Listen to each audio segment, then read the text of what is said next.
उसके बाद केवल यही नहीं है, न जाने कितने गवर्नर उत्तर प्रदेश से बनकर के दूसरे प्रदेश में बैठे हैं। क्या वो गवर्नर साहब अपने गांव में जाकर के नहीं पूछते, जिले में नहीं जानकारी करते कि एमएसपी मिल रहा है कि नहीं मिल रहा उनको धान को? और मैं सभापति महोदय आपसे कहना चाहता हूं, ये भारतीय जनता पार्टी का नारा था कि हम किसानों की आय दोगुनी कर देंगे, और राष्ट्रपति महोदय के भाषण में भी लिखा है कि मेरी सरकार आज न सिर्फ एमएसपी पर रिकॉर्ड मात्रा में खरीद कर रही है, बल्कि खरीद केंद्रों की संख्या भी बढ़ा रही है। कहां खरीद केंद्र बने थे उत्तर प्रदेश में? मुझे खुशी है सरकार इन प्रयासों को, हमारे किसान अपने परिश्रम से और बढ़ा रहे हैं, और खाद्यान्न रिकॉर्ड, जहां पर से राष्ट्रपति आते हो, प्रधानमंत्री आते हो, डिफेंस मिनिस्टर आते हो, गवर्नर आते हो, सरकार बनवाई हो, उस प्रदेश में एमएसपी नहीं मिल रही। और क्या व्यवहार रहा है आपके, क्या व्यवहार रहा किसान, क्या व्यवहार है आपका, क्या व्यवहार रहा किसानों का? अब भारत के इतिहास में अवसर आएगा तो बताइएगा, भारत के अवसर मिलेगा तो बताइएगा, प्लीज तब बताइएगा। भारत के इतिहास में ऐसा व्यवहार किसानों के साथ कभी नहीं हुआ हुआ सभापति महोदय। क्या क्या नहीं कहा गया किसान लोगों को, क्या नहीं कहा गया, अपमानित किया गया, और वो दिल्ली आकर के अपनी बात न कर दें। प्लीज माननीय मंत्री जी कुछ कहना चाहते हैं? जी सर, मुझे एक बहुत विनम्र आग्रह करना है आपके विचारार्थ। राष्ट्रपति जी के अभिभाषण पर धन्यवाद का एक चर्चा चल रही है sir.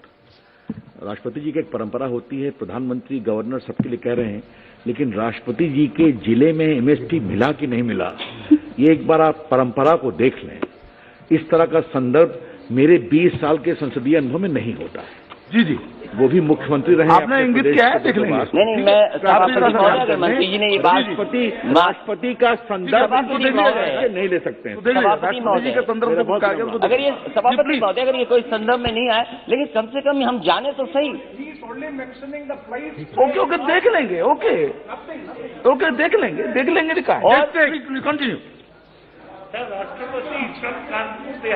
That's all I have to say. स्वागत है, प्लीज बगल की बैठ जाइए। वो मुख्यमंत्री रहे हैं, वो भी जानते हैं, मुख्यमंत्री रहे उत्तर प्रदेश के। जी, ऐसा व्यवहार किसानों के साथ कभी नहीं हुआ, और कितना अपमानित किया गया उनको, क्या क्या कह करके नहीं बुलाया गया उनको।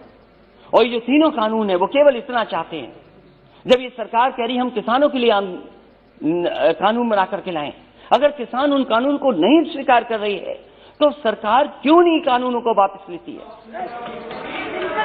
जिनके लिए ये कानून बना है, जिनके लिए कानून बना है, वो कानून नहीं चाहते हैं, तो सरकार को आखिरकार कौन रोक रहा है? और क्या ये आरोप ठीक नहीं है कि कॉर्पोरेट घराने के लिए आपने कारपेट बिछा करके इन कानूनों को लाने का काम किया? आपने, आप जनता से चुनकर के आते हैं, जनप्रतिनिधि बन रहे हैं, लेकिन लगता यहां पर है सदन में बैठ करके आप धन प्रतिनिधि बन करके आए हैं। और क्या कहते हैं आप? जो लोग आंदोलन कर रहे हैं उनके लिए आप क्या कहते हैं? जो आंदोलन, ये देश आजाद हुआ आंदोलन से, न जाने कितने अधिकार मिले आंदोलन से, वोट डालने का महिलाओं का अधिकार आंदोलन से मिला, न जाने कितने आंदोलनों से नेता निकले बन करके। राष्ट्रपिता महात्मा गांधी देश के बने क्योंकि आंदोलन लड़े, आंदोलन में खड़े हुए, न केवल अफ्रीका, दुनिया, बल्कि भारत जैसे देश को आजादी दिलाई उन्होंने। उस आंदोलन के बारे में क्या कहा जा रहा है कि आंदोलन जीवी हैं। मैं उनको क्या कहूं, मैं उन लोगों को क्या कहूं जो लगातार चंदा लेने निकल जाते हैं? क्या वो चंदा जीवी संगठन के लोग नहीं हैं? अगर वो होते हैं जिनको आप आंदोलन जीवी बोल रहे हैं, तो आप भी तो चंदा लेने के लिए निकल पड़ते हैं, जब कहीं तब निकल जाते हैं आप। क्या आप चंदा जीवी नहीं है? और फिर आप कहते हो कि मंडी मॉडर्नाइज करेंगे, मंडी मॉडर्नाइज करेंगे, मंडी मॉडर्नाइज। अब बोलते रहिए आप। मैं सभापति महोदय मैं कहना चाहता हूं, मैंने पढ़ा कि हम मंडी को मॉडर्नाइज करेंगे, इंफ्रास्ट्रक्चर बनाएंगे। देश में सबसे बेहतरीन अगर एक्सप्रेस वे कहीं बना तो उत्तर प्रदेश में समाजवादी सरकार ने बनाया। और मैंने हमेशा कहा ये शहरों को जोड़ने के साथ साथ गांवों को जोड़ता है। जहां शहरों की अर्थव्यवस्था को बेहतर करेगा, वहीं गांव की अर्थव्यवस्था को भी बेहतर बनाएगा। इसलिए उसके आसपास मैंने मंडियां बनाई। मैंने आलू की मंडी बनाई कन्नौज, फर्रुखाबाद, कानपुर देहात के आसपास के लोगों के लिए। एक मैनपुरी, इटावा और आसपास के लोगों के लिए अनाज की मंडी बनाई। अरे बाबा रामदेव जी से बहुत योगा सीखते हैं ये लोग। उन्हें भी मैंने 500 एकड़ जमीन दी एक मंडी बनाने के लिए। आम की मंडी बनाई। मैं इनसे जानना चाहता हूं, लाखों करोड़ों रुपए इन्होंने मंडियों के इंफ्रास्ट्रक्चर के लिए दिए थे, वो पैसा कहां चला गया? जितनी ईंट लगाई थी समाजवादी सरकार में, उससे आगे मंडियां नहीं बढ़ पाई, वहीं का वहीं काम रुका हुआ है। और फिर अभी प्रधानमंत्री जी गए थे। हमारा प्रदेश तो बहुत अच्छा प्रदेश है। अगर बड़ी चीज दिल्ली से बिके तो हमारे मुख्यमंत्री छोटी चीजें बेच देते हैं। समाजवादी सरकार में बना समाजवादी पूर्वांचल एक्सप्रेस वे जो बलिया गाजीपुर को जोड़ता है और आगे बिहार से लेकर के आगे लोगों को मदद करेगा। अलाइनमेंट समाजवादी सरकार का, लैंड एक्विजिशन समाजवादी सरकार की, और जो व्यवस्था दी थी मंडियों के लिए। मैं जानना चाहता हूं कि आखिरकार मंडियां क्यों नहीं बन रही उसके किनारे? क्यों नहीं मंडियां बन रही? और जहां तक मंडियां क्यों नहीं बन रही? गाजीपुर में मंडी बननी थी, आजमगढ़ में मंडी बननी थी, सुल्तानपुर मंडी बननी थी। और जहां तक अपराध की बात कर रहे हैं सभापति महोदय, देश का पहला मुख्यमंत्री होगा जिसने अपने मुकदमे वापस ले लिए। मुझे बताए कोई मुख्यमंत्री जिसने वापस लिए हो मुकदमे अपने। और फिर अपराध की बात कर रहे हो, ठोको नीति चल रही है, जिसको चाहो उसको ठोक दो। और कानून व्यवस्था की बात करोगे, महिलाओं की बात करोगे। मेरी माता जी बैठी हैं, महिलाओं पे बहुत चिंतित रहती हो। जाओ क्या हालत उत्तर प्रदेश में माताओं बहनों की, और अपने आंकड़े निकाल करके देखो क्या आंकड़े हैं। सबसे ज्यादा अपराध अगर कहीं हुआ है तो महिलाओं के साथ अपराध उत्तर प्रदेश में हो रहा है। तो इसलिए सभापति महोदय मैं कहना चाहता हूँ, राष्ट्रपति जी के अभिभाषण पर बोलिए ना। सभापति महोदय, दूध की भी बात हुई, दूध की बात हुई। बैठिए। कुछ सभापति महोदय, दूध की भी बात हुई। प्लीज बैठ जाइए। मैं इनसे जानना चाहता हूँ, उत्तर प्रदेश सरकार ने जब समाजवादी सरकार थी तो गुजरात का अमूल प्लांट वहां लगाए, 5-5 लाख लीटर के 2 प्रोक्योरमेंट के प्लांट लगे। मदर डेयरी का प्लांट लगा, प्रोक्योरमेंट बढ़ा, प्रोडक्शन बढ़ा। 4 साल गुजर गए, एक नया प्लांट मिल का नहीं लग पाया। और दुख तो तब होता है जब लखनऊ के प्लांट में, अमूल में, वहां के लोगों का दूध नहीं प्रोक्योर हो रहा, गुजरात से आकर के प्रोक्योर हो रहा है दूध। वहां पर सरकार बनाए उत्तर प्रदेश, लाभ किसको मिले?